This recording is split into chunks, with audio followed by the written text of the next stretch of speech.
OKRs. Let's talk about it.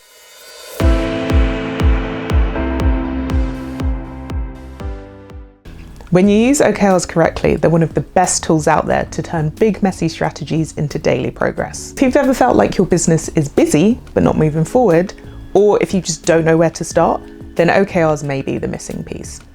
So stick around. In this episode, we're going to cover what OKRs are, what most founders get wrong about OKRs, and how you can implement OKRs in your business to help you to move towards your goals. When I first discovered OKRs, I thought they were just another Silicon Valley buzzword. I thought they were for Google or Netflix or YouTube, but not for a small startup like mine. And at that point, my startup was growing really fast. We'd raised some investment, we had a small team, and we had ideas. Too many ideas, lots and lots of ideas, and we were not focused.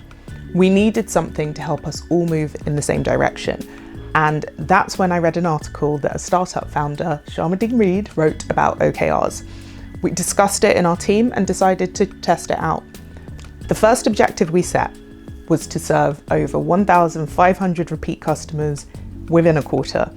And at that point, we'd never had more than 200 repeat customers in the same quarter. So it seemed really lofty and audacious, but still kind of realistic and within grasp.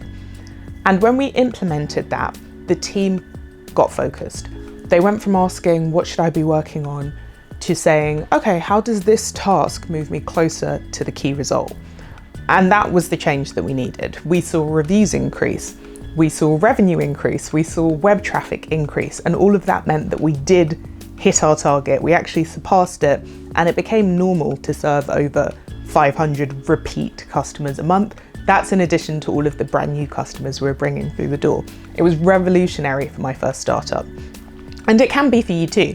So this video is all about how you can set OKRs and use them to either kick off or grow your startup. Before we implemented OKRs, everyone was working really hard, but not necessarily on the right things. We went from doing lots of busy work and tracking lots of vanity metrics to moving in the same direction towards our goals. So I learned that if strategy is the map, then OKRs are the compass to get everybody moving in the right direction in sync. So what are OKRs?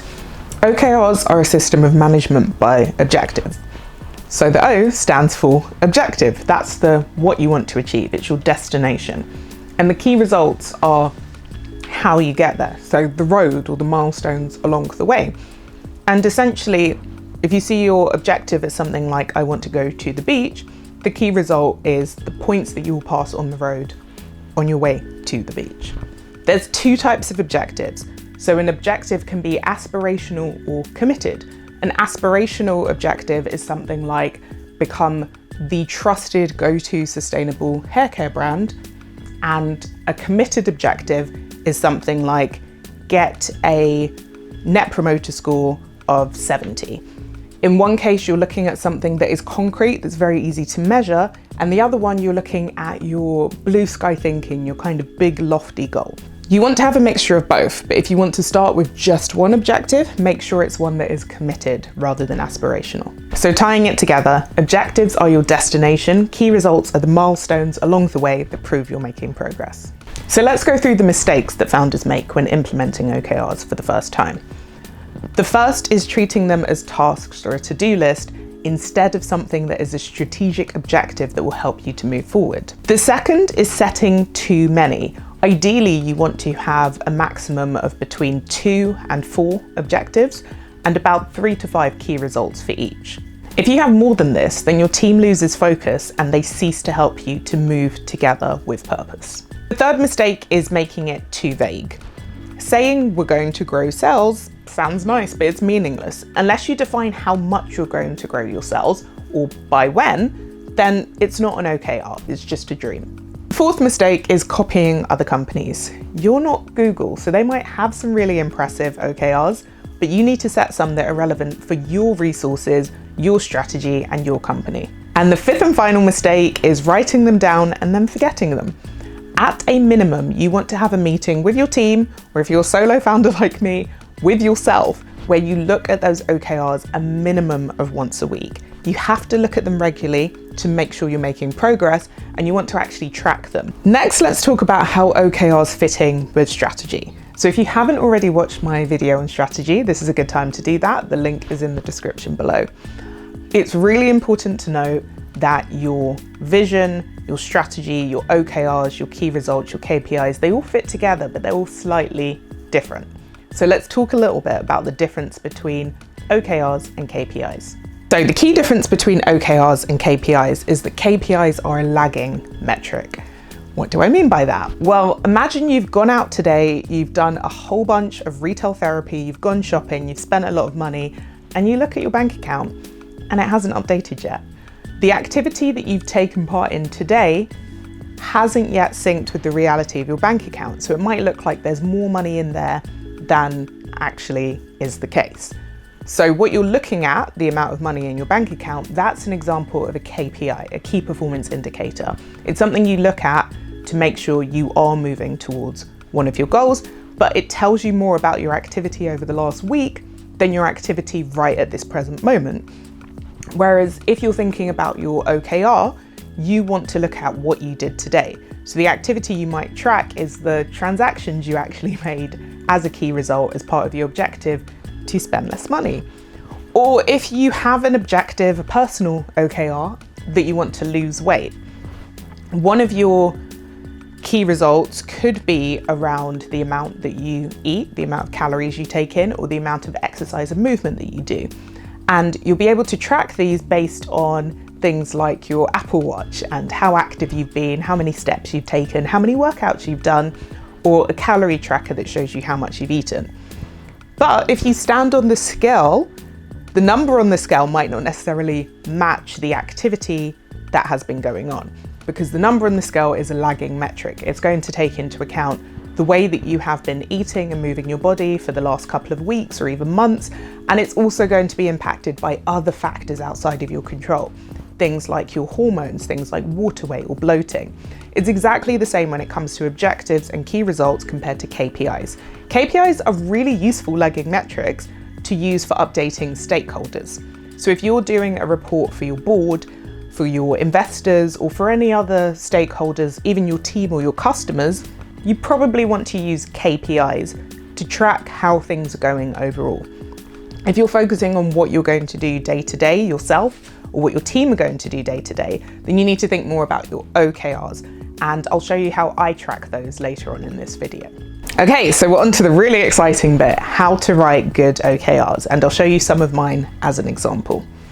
So when you're setting your objectives, you want to make sure that they are exciting. They have to motivate you. They have to motivate a team in future. And your key results have to be super clear. Key results are like your SMART goals. I know SMART goals get a lot of flack. I personally love them. They're actually useful in moving things forward. I always say that if you don't have an owner for something and a deadline, it's not going to get done. Similar with your key results. So your key results have to have a responsible person. They have to have a deadline. And you need to think with your key result, will this make sense to someone externally? Could they read this and understand what it is that I'm trying to achieve? That's slightly less important for your objectives. It's crucial for your key results. Your tasks come out of your key results, so the key results have to be super clear.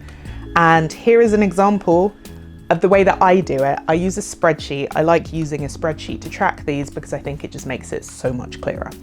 A quick note, when you're setting your objectives, as I mentioned earlier, there are two types, committed or aspirational. If you're only going to set one, I would say set a committed objective so you can get a clear understanding of how the OKRs work and how you can track them. If you're going to set more than one, then pick one committed and one aspirational and have some fun with it. This is an exciting system. It's very fun. So put your energy into it and it will pay off. Okay, I'll give you one of mine. My most important committed objective for the coming quarter is to validate product market fit with early customers. I know that's a lot of jargon, but we'll have more episodes to clear that up later. So key results within that include running a product trial and gathering feedback from over 25 participants, getting a particular score, and more things that we'll come back to. That is an example of an objective. Okay, I'll give you an example using a service business just in case you have a service business. So an objective could be become the go-to accountant for Gen Z side hustlers. It may be that you've noticed there's this market that no one is attending to, loads of Gen Z people have a side hustle, accountants don't really speak to them in a way that makes sense. So once you've set that objective, some key results under that could include things such as gather 100 reviews from customers. And if you're going to gather 100 reviews, then you need to ask for those reviews. And you might find that you don't have time to ask 100 of your customers for reviews. So suddenly you realize I need an automation. So that could be using Trustpilot and setting up an automation for 30 days after you've done some work with a client, or even for right after the self-assessment tax return deadline when you've probably engaged with them. So you can see how starting with an objective turns into key results, and that turns into tasks that you can do on a daily basis to move you closer to your strategic objective. That's how you use OKRs to drive your business forward. You need to make sure that your objectives are clear, measurable, and motivating, and that your key results can easily be broken down into subtasks. So when I first put OKRs into action, the shift was dramatic. People stopped guessing what to work on, and suddenly they knew what they were doing, they were moving with purpose. OKRs are not a magic bullet. You need to have a clear strategy already for OKRs to be effective. But you've already watched my video on strategy, so I'm sure that yours is brilliant. So here's my Google Doc again, showing you how you can track your OKRs. Let's wrap up. OKRs are not about tracking arbitrary numbers.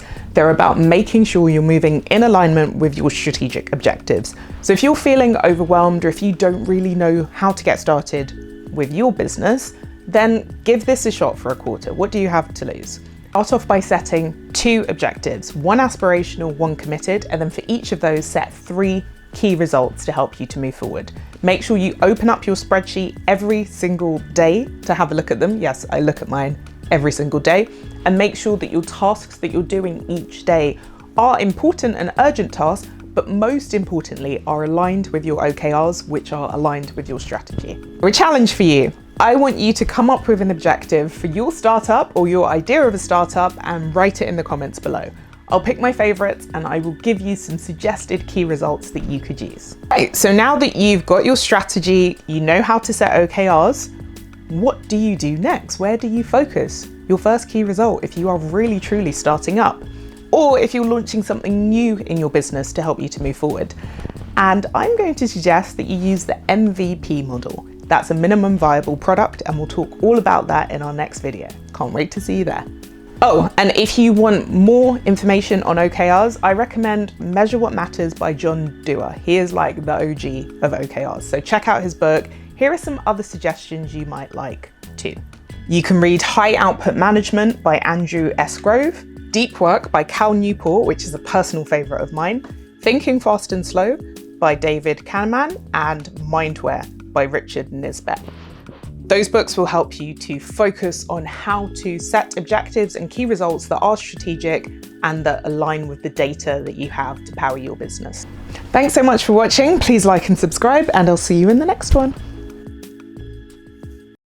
OKR strategy. I'm so hungry. Help us off. Pumpkin seeds. Thank probably you. Most satiating. Okay, cool. I'll do one of everything. Yeah, take whatever. And then, okay. So It's a dream, so keep that to yourself. Too shady. I'll say that again.